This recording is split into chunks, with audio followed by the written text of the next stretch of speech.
Je suis convaincu d'un truc, c'est que l'entrepreneuriat, c'est la voie royale du développement personnel et spirituel. Et parfois on se dit, il faut que je fasse du développement personnel d'un côté et que je fasse du business de l'autre. Moi je crois que les deux ensemble font vraiment la magie.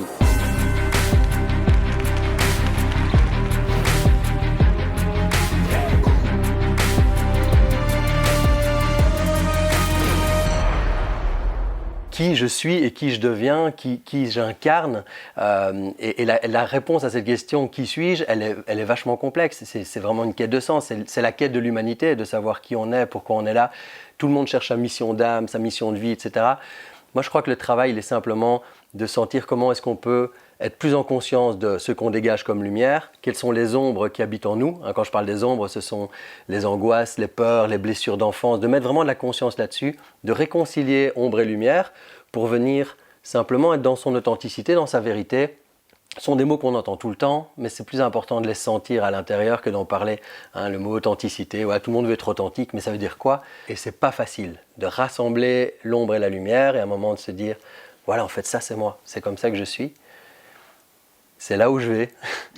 Et je suis cette personne qui est prête à réaliser de grandes choses. En fait, dans un business, il y a deux entités qui doivent coexister. Il y a l'entité, je vais dire, administrative, le fait d'avoir une entreprise, d'avoir un statut juridique, de pouvoir faire des factures, de pouvoir faire de la compta, etc.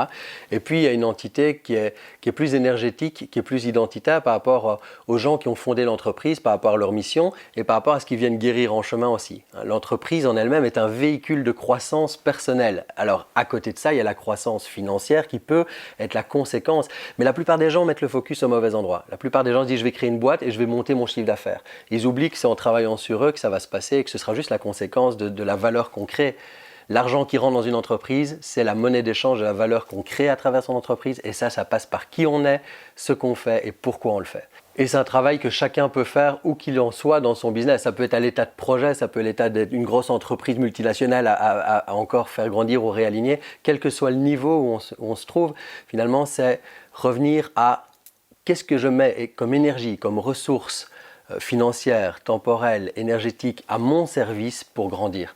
Et ça, tout le monde doit pouvoir se l'offrir. Il existe plusieurs manières d'être accompagné là-dessus. Moi, je me fais accompagner en permanence depuis des années. Je me fais coacher en permanence parce que je sais que des gens vont me faire miroir et vont m'accompagner à faire ce chemin-là. Et nous-mêmes, Sandrine et moi, on accompagne des gens à faire ce chemin. Et où que vous en soyez dans votre projet de business ou dans votre business, eh bien, il y a des étapes à franchir. Il y a surtout un chemin de croissance à prendre.